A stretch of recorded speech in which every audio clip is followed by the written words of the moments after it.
Hey y'all, this is John here from the Okie Smoking Podcast. Welcome to Between the Fires.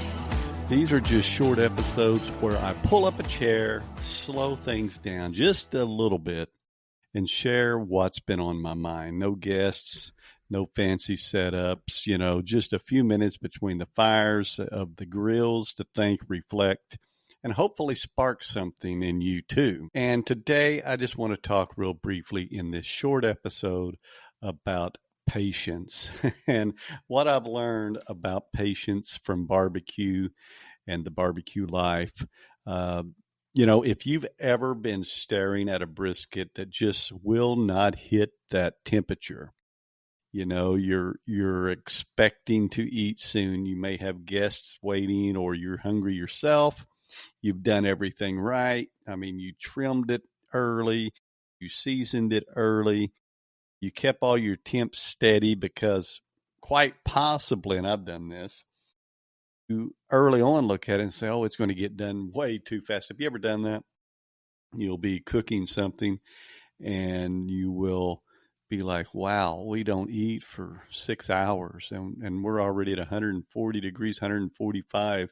It's going to get done way too soon. I need to turn the temperature down. Tell me, have you done that? I know I have. And you turn it down just a little bit, it slows down. And then a few hours go by and you look at it and now it's 170 and you're like, oh my, we got to eat soon. And we need to get to say 201, maybe 195, whatever it is you're cooking. So then you've got to turn it back up and then it kind of stalls there. It sits there. And that's another thing where you may not turn it down and you just kind of let it cook and it starts getting to the temperature and then it just stalls, the stall. And man, that stall teaches you more about patience than just about anything else, let me tell you. Because in barbecue, you'll learn real quick that rushing it kind of ruins it. It really does. You've got to have that patience and let it do its thing. There's no reason to rush it. Although I think more and more, and you may or may not agree with me, the slower method, I remember people always saying, you've got to cook it at 225. You're cooking too hot. Let's get it down all the way to 210. Let's cook it at 210. Low and slow is the way to go. You've heard that. I don't think that's quite the case. And you'll see many competition cooks that cook things for a quicker time than what the casual user would. The guy out in their backyard, they'll be out there trying to cook it low and slow. Like, oh, it's 15-hour cook, man. It was 21 hours. But, if you can get the same results for 8 hours instead of 15, wouldn't you? Maybe. I know it's a hard thing to grasp. But either way, whether you're doing that 8-hour cook or that 15-hour cook, patience is still key. No matter what type of cook you're doing, whether you're doing a little bit of a warmer 250, 275, or you're doing it that 225 model, you're going to get to a point to where you get to that stall. And that patience will test you. It's tested me many a times. And then you may think, if you haven't already, I need to wrap it. Because, of course, when you wrap it, what happens? It seals in the heat. It makes it cook even quicker. That's what they say. And it does. You start to not let the heat escape. You start to kind of cook it, get all that heat, keep it in there, keep it warm, wrap it in some foil, wrap it in some butcher paper. That's an argument in itself. I've did some cooks in some foil recently and was told on YouTube, use butcher paper. I have a lot of butcher paper fans out there, and there's nothing wrong with it. I've used it. I kind of like both of them. I rotate back and forth. I know when you use foil, if you're adding liquids, it's a little more cumbersome because the liquid kind of goes through it a little easier, and the foil you can contain it a little better. Maybe do the both of best worlds, a layer of foil and then butcher paper. I don't know. I've done that. I've done that too. But either way, you kind of wrap it up, and that will help get the process cooking a little faster. And then when you wrap it, this is another thing that a lot of people do, and including myself, is once you wrap it, what do? Sometimes you can, a couple of things. Some people will just remove it from the grill completely. I'm going to put it in the oven, let it do its thing. Smoking's over. I don't need to put any more charcoal on. I don't need to waste any more pellets. That's one option. The other option is turn the grill up 25 degrees, maybe 50 degrees. Maybe you're cooking at 225, and now all of a sudden you want to cook at 275. That's as well another option to kind of get it heated up a little quicker, to kind of get over that patience. Your patience is at this point running thin, and then get it done that way. But it is something that stall and the patience of cooking barbecue, at least long cooks, pork shoulders and brisket and all those cooks that's going to take you 10 hours, 8 hours, 6 hours. You definitely need patience. Now, if you don't have those patience, I'll tell you a couple of things if you haven't tried, or at least one that you probably would like, and that's the pit barrel cooker. I have one of those. I've got 6 different cookers, so I've tried the pit barrel cooker, the Weber Smoky Mountain. I've got the Big Green Egg, love that thing as well, the Mini Max. But if you're cooking on it, the pit barrel cooker, the PBC, you don't have to worry as much about time. You put it on, you let it do its thing, it's going to get done a lot quicker. The PBC does not have any adjustment on temperature. You put your charcoal in, you let it light, it heats up. It's supposed to average between 275 and 300 degrees. I've seen it go up to 325 plus, but you just don't sweat it. You don't worry about it. You let it do its cook. You have a thermometer inside, and you know the internal temperature. You know when to pull it. Because we all know by now, time isn't when it's done. It's when it gets to the proper temperature. How many times do you hear people say, how long should I cook a 12-pound brisket? I've got an 8-pound pork butt. How long do I need to cook it? I don't know. I honestly do not know.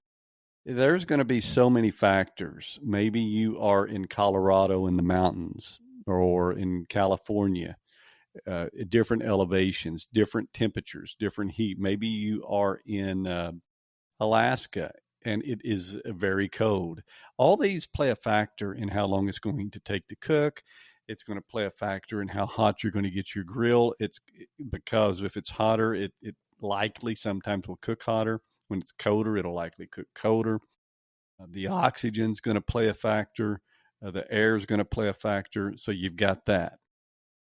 Then you've got the meat itself. What quality of meat is it? Is it more fat than meat? And then are you going to trim it and you're going to lose 2 pounds? Or are you going to leave it all on? Are you going to be cooking other things crammed in there with it, not allowing it to cook as fast? Are you going to have it closer to the fire? Is it indirect? Is it direct? So all these things come into play, and then you can't give a time. And this is another fascinating thing. Have you ever cooked something, whatever it is? We'll just go ahead and, since we've been talking brisket, say brisket, and you cooked the perfect brisket. I know I've cooked some real good ones, and I've cooked some that were a little bit of a dud. Not horrible, but wasn't spot on. I mean, they're a hard meat to cook for sure. But have you ever cooked a brisket or whatever it is, and it was perfect? And you said 12 hours, 325 degrees, X amount of charcoal.